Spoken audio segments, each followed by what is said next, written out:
I think it is setting up the live stream, setting up the meeting for custom streaming. It's been done. Here we go. All right, everyone. Welcome. Welcome, everyone, to video 10 of Elsie Lincoln Benedict's book, How to Get Anything You Want. I believe we are streaming. Yes, we are. It has been over 2 months. Let me dust the book off. It really did have dust. This book has been through it. I think it still has like beach water on it and sand from when I've been traveling. I apologize for the long hiatus. And it is late here. Happy January 1st. It is uh New Year's Day. It is January 1st. And I made a commitment. Buckle up. I'm going to make a video every day of this year. So this is one of 365 to keep my consistency no matter where I'm at or what I'm doing. I don't know how long the videos will be. I already posted on all my other socials, but I really love YouTube and I really want to post here daily and get back into my readings of not just this book, How to Get Anything You Want by Elsie Lincoln Benedict, of course, other books, and then I do my Course in Miracles reading too from the workbook. But I had to look and see where we left off last time. We are still in, I believe this is chapter 1. Predominant moods make your life. We were saying because we are living organisms possessed of unbelievable power, and because we are never static, but always building our tomorrows, we can make any change for the better that we truly desire. And we can make it so complete that all who know us will be amazed at the change. And I was saying that, yeah, we are goal seeking organisms. We are never static. We are never still. There's no such thing as neutral. You're either going somewhere or you're falling backwards. She says every accomplishment, whether it's in business, social, or your personal world, is the product of habitual trends of thought, reiterated feelings, in other words, of our predominant moods. So every accomplishment in any area of our life is the product of our predominant moods, where we dwell. Where do you dwell? What kind of mood are you in mostly? Is it positive, happy, solution focused? Or is it complaining, upset, frustrated, feeling burnt out? What are your predominant moods? Let's pay attention to those, especially this is the perfect time. It's the first of the year. Who do you want to be in 2025? We have to build that mental image. She says, the ignorant, the thoughtless, and especially the indolent are always talking of luck and chance. They see only the effect, not the cause. They see a boyhood friend drive by in a handsome car and say, what a lucky dog. They compare their own financial conditions with his and say, but I am so unlucky. Why is it that chance never favors me? So, of course, we only see the success. We only see the highlight reels. We see people, the fruits of people's labor, but we don't see the labor. That's changing a little bit. I like how people show behind the scenes. I'm that type of person. I definitely show behind the scenes, especially on my stories, more so on Instagram. But I think I pretty much share freely here, like my journey in my life. I mean, getting to places, growing, getting past through struggles, difficulty, all that sort of thing. But things don't just happen overnight. People don't just end up successful if they are born into wealth, obviously. But still, you can still be successful even that. Remember, the Buddha was born as a prince in a palace, and he did some pretty great things. So it's never about the money. Of course, our mindset, and we've been programmed to think the rich people are evil and all this sort of thing. There's poor people that are evil too. Doesn't matter. Money, it does not matter. But basically, never just look at someone. She's using this example of, you see an old friend driving by in a nice car and you're like, oh, it must be nice. They got lucky. It's like, well, you never know. Of course, it's results don't lie. Nice things, wealth is the result of blank. Again, unless they're not, raised in a family that is super rich, then, people work for it. People work for it. And you might not like it or you might not agree, but like, I mean, I'm not saying like if they do nefarious things that hurt people. I'm saying good, honest work. We never know what's happening behind the scenes, but we can be quick to judge, that's for sure. So she's saying that we compare and we say, oh, I'm so unlucky. They're lucky. I'm not. Why can't luck ever find me? Why can't chance ever favor me? Instead, the people should know there is no such thing as chance in this orderly universe. That the force which keeps millions of Earths, suns, and constellations swinging through illimitable space for unfathomable periods of time without ever an accident does not leave human life to chance. Yeah, it's like everything in this universe is so perfectly ordered and precise, going by laws and seasons and, laws of gravity and cause and effect and all of that. But what makes us think that we're different, that we are not at that effect? Life is so, it really is mathematical. It's like one plus one equals two, A, B, C, right? It's like we think, we feel, we act, we get results. But when we don't like our results, we don't think it's us. We think there's like, oh, there's just me a glitch in the system. I'm a good person. I deserve something better than this. It's not about deserving. That's the good thing, actually. The universe is not partial. It's not judgmental. It's neutral. The universe is neutral. We're the ones that put the meaning on it.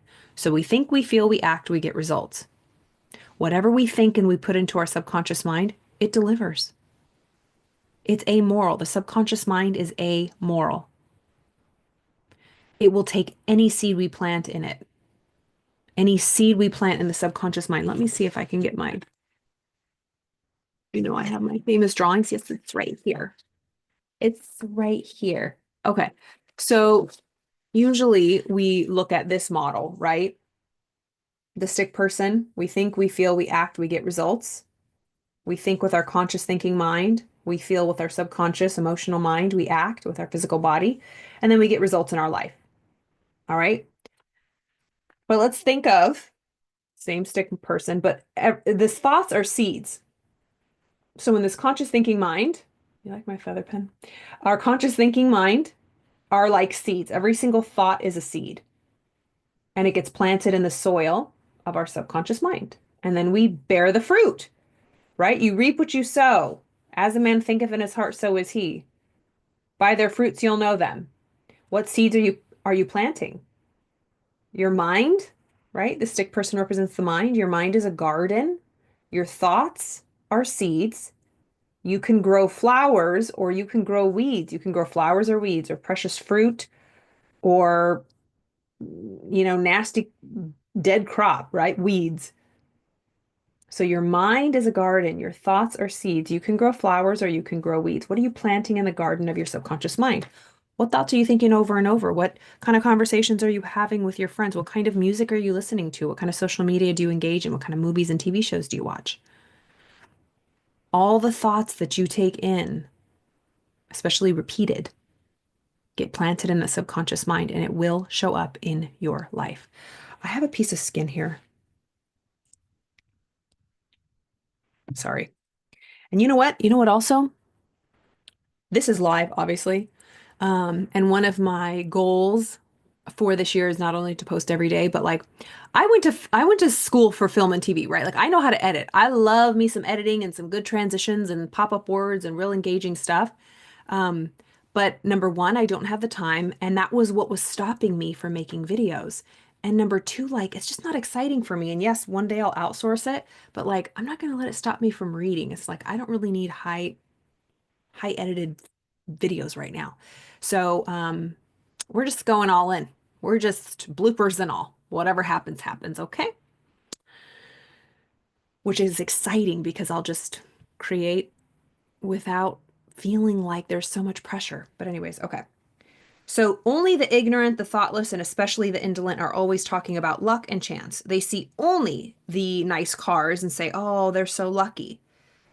They compare their own financial condition with the other person's and say, but I'm so unlucky. Why aren't I ever favored by the universe? As if other people are, but there's just something wrong with you, right? Instead, they should know that there's no such thing as chance in this orderly universe, that the force which keeps millions of Earths and suns and constellations swinging, nothing happens, nothing's accident. Nothing in this universe is an accident. It's so precise. Such a man should be devoting his energies to the study of the laws behind of his friend's riches. So if you find yourself in a situation where you're continually getting results that you're not happy with in whatever area of life, Elsie Lincoln Benedict is saying it would be good, it would behoove you to study the laws of the universe, start working with them. If you feel like they're working against you, just work with them. And you can make your own order. It is like magic once you get it and you get all the blocks out of the way. And we're always working on it. New level, new devil. The more we succeed, you know, there's always a next level and it's uncomfortable. It's growth. We have to get out of our comfort zone. She says, I have in mind a well-known actress, a woman who attained fame so early in life that many think she did not earn it. They call her fortunate, say she was born under a lucky star, and so on. But if you will read her life story, you will find that one big idea saturated her mind from the time she was a tiny child. Instead of meeting what we call good luck, she had all kinds of bad luck, grinding poverty, heart heart-rending discouragements, innumerable disappointments. Her father was dead and she helped support her mother, a brother, and a sister, all of whom she loved so dearly it almost broke her heart to see them in need. But she kept that one big idea in front of her mind's eye every hour. She cultivated and clung to the determination that she would win. When things got so dark she couldn't see even one day ahead, and she could make no progress at all, she hung on to her ideal with all the strength that she had. She refused to yield. She refused to give way to the external facts. She turned her eye inward and looked and looked and looked harder than ever at her great desire. Ooh, this is like the burning desire, Napoleon Hill's burning desire. Did it come true? The fame of Mary Pickford is the answer. I think Napoleon Hill uses her as an example as well in persistence, in the chapter on persistence. And while we are on this subject, is the best time to speak of another misconception that thousands of people have. They console themselves for their own failures by saying that honor must be bartered if one is to rise to great financial or professional achievements. Yes, okay, let's go back. So basically, Elsie Lincoln Benedict is talking about the burning desire. She calls it the great desire. And she's talking about how no matter how dark things got, this woman, Mary Pickford, held on to her great desire. And she shut her eyes out to what was happening in the outside world. She didn't care the circumstances, the results, because she held on to her faith that they could be different. So I was actually working with somebody and, we were talking about how he's gained such a vision in his inner eye, the single eye, the eye of imagination, the inner eye, right? The images we see in our mind, right? We're dreaming, we're imagining, and our subconscious mind doesn't know the difference between what's imagined and what's real. So he said he's really been focused, burning desire, focusing on what he wants on his inner eye, and things are starting to show up like in the real world. They're manifesting, and he's like, "Are my eyes open? Like, are they still closed?" But it's like, no, if you really get that image clear and you focus on it, by law, it will manifest because that's true vision. People often think that what's out here is reality and then this is illusion. And it's 180 degrees, it's backwards. This is real life. This is the illusion, it's the mirror, it's the shadow of what's really going on inside. So if there is something that you desire, shut out all of your physical senses at least one time a day to visualize, to imagine, to get emotionally involved with what you truly, truly want. That's the power of this. And as Napoleon Hill says, it's the starting point of all achievement, a burning desire. We have a workshop on the Napoleon Hill Institute YouTube if you want to check it out. It was our workshop we did last week. and I believe the replay is still up. It's called How to Create the Best Year Yet, How to Create Your Best Year Yet. I'll put the link to the replay in this video after it uploads as well. So that is a free workshop that I did. It was like over 2 hours last Saturday, just before the new year. So if you want to take advantage of that, we talked about burning desire and the importance of that. So this was a good example of having that great desire, holding on to your faith, and it doesn't just happen by luck. It happens through these principles, through holding your faith, through using your imagination, through having a burning desire, through persisting, shutting out all the outside world, living from the inside out, not the outside in.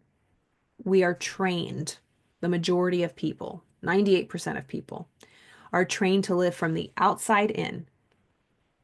They let what's going on, the current circumstances in the world, right?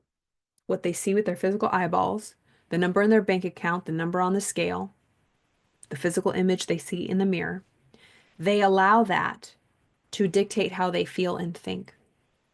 And remember, what we feel and think attracts to us more results like that. So that's not how we want to live, especially if results aren't good. We want to forget what's happening, of course, be normal and take care of our business, but more of like a positive denial. Look, I know these circumstances are not what I want right now, but I know what I'm working towards, and it's only a matter of time. You can't yet see the manifestation, but I'm holding my faith and trust that it will happen. And it will, if you just don't quit. I don't know who said it. It's like, if I could tell my younger self something, I don't know who said this, but it's like, the secret of success and people who are successful is one thing, they just didn't stop. They didn't quit. They didn't give up. Everybody else did, you know, or they took their eye off the prize. All right. So Mary Pickford kept her eye on the prize. Yes, it did come true. And while we are on the subject, is the best time to speak of another misconception that thousands of people have. So, okay, this is what she was saying. They console themselves for their own failures by saying that honor must be bartered if one is to rise to great financial or professional achievement. So they make themselves feel better after they fail because they say that you have to barter, make a deal, sell your soul if you want to get any great financial achievement. Quite the contrary is true. And the career of this marvelous Mary proves this also. She has built not alone a famous name, but a beautiful character and retained in the face of world homage a sweet, sincere simplicity. In every human life, there are casual, isolated events, experiences, and happenings. These may be likened to the scraps that fill in the chinks. These casual events may or may not be altogether of your own making, though their effect upon you, which is the important thing, is absolutely of your making. So she says, in every human life, there are casual, isolated events, experiences, and happenings. So life happens, life will always happen. These may be likened to all of the different links in the chain. The casual events, like those everyday occurrences in our life, may not be altogether of your own making. So things happen to us that are not in our control. So I always use this example, like I had a family member who was going through some stuff they had some issues. Um, I could not control what this person was doing, but it was affecting me. But I realized, like, okay, the way I'm thinking about this situation, I could be very mad. I was very mad. I was very upset. I was very frustrated. Why are they acting like this? They're affecting the whole family. And so these circumstances were not of my own making, but their effect upon me, which is the most important part, how I'm thinking and feeling about it, is absolutely of my own making. And so when I shifted the way I saw this person, it shifted everything. I was more calm. I was more clear-headed. I was more detached. I wasn't as angry. I mean, I was still very upset, but I wasn't letting it make me lose sleep. I almost had like ulcers. I was in like fetal position. just really bothered by it. And it was this person's choice. It was their free will. They're a grown adult. Um, and so it was just so hard, but I had to protect my thoughts around it. And that's all I can do. Same situation, different reaction, different perception. The way I'm seeing it is different. Okay, she says, then there are the kinds of things that happen to us over and over again. These fall into certain classifications. They consist of certain sorts of things. These you will find are always and invariably created by certain long continued habitual feelings. Oh my God. I was just thinking about this. I think it was last night. And I'm like, because we always are like just kind of stuck in a routine, in a loop. And I'm like, we get into our like circle and we have to get off the off ramp. Like we have to get out of this loop or we're going to keep going on this loop. If the loop's good, great. But if you want to make some change, it's like there's like always an exit, right? We're going on the loop and this is the exit and we're like, oh, I missed it again. Oh crap, I missed it again. Okay, okay, I gotta get out. I gotta get out. I gotta get out of this loop.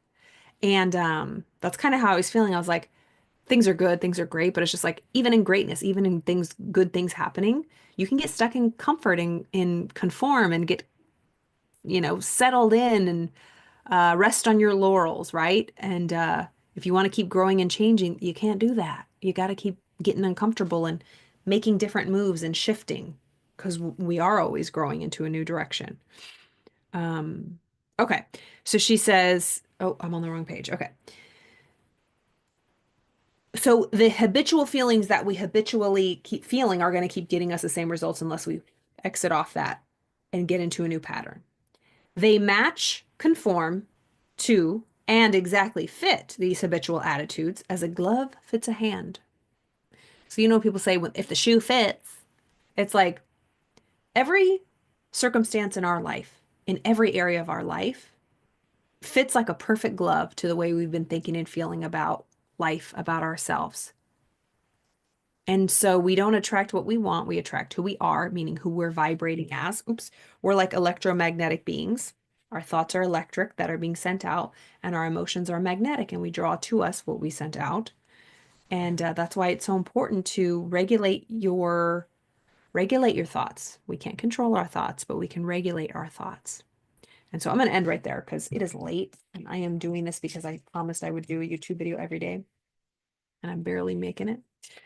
But I'll do it earlier tomorrow. So this is video number 10. All the other videos are on the playlist, Elsie, Lincoln, Benedict's How to Get Anything You Want. So yes, we are electromagnetic beings. What we put out, we get back.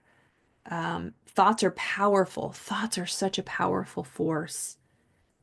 Everything starts with thought. Thought is first cause. Thought is cause. And so, oh, that's what I was saying. We can't control our thoughts. We can regulate our thoughts.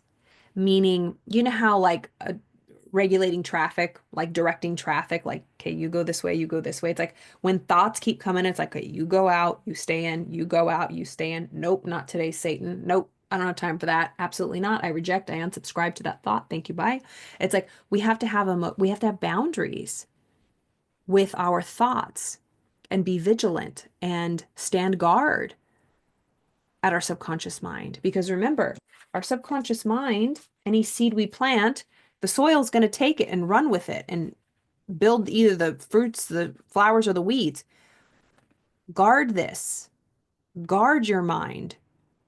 What seeds are you allowing to float around? It's like, you know how people have, gardens and weed seeds just float around and weeds are just strangling their beautiful gardens. That's like thoughts. Like if you want a good life, if you want to be positive and you're like, oh, I just keep getting irritated. It's like, what are you surrounding yourself with? Or you might just have a lot of negative thoughts within you that you have to just be aware of and transmute.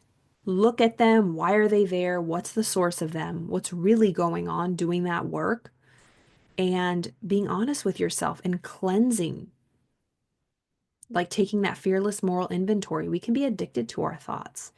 Anger, gossip, worry, fear, grievances, grudges, criticisms, judgments. Like Those are weed seeds in our garden. So you can do all the personal development work you want. You can say all the affirmations and do all of this. But if you just keep gossiping and judging and criticizing yourself or others, it's like they're weed seeds that are just like ruining all of the good fruit. It's like, can you imagine having like a prize winning garden with like the best produce? And then you have a bunch of weasels and insects that are just ruining your crop? What's the point? That's why it's so important to release all of these negative things. Dr. Joe calls them counter intentions. We can have the best of intentions, but subconsciously we have counter intentions that are working against us. And that's why it feels like we are going, going, going, going, going. We're doing everything and we're in the same place. We're standing still because we have these weed seeds. We have these counter intentions that are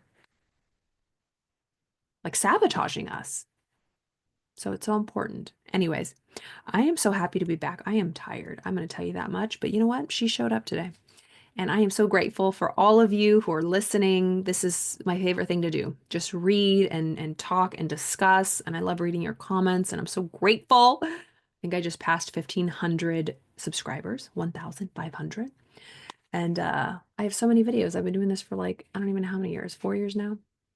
But I want to be more consistent. And yeah, I'm excited. So I'm grateful to be here and I love you all. Let me know what you think. And I will keep doing this and I'll do it earlier in the day. But I hope you have a wonderful day, evening, whenever you watch this.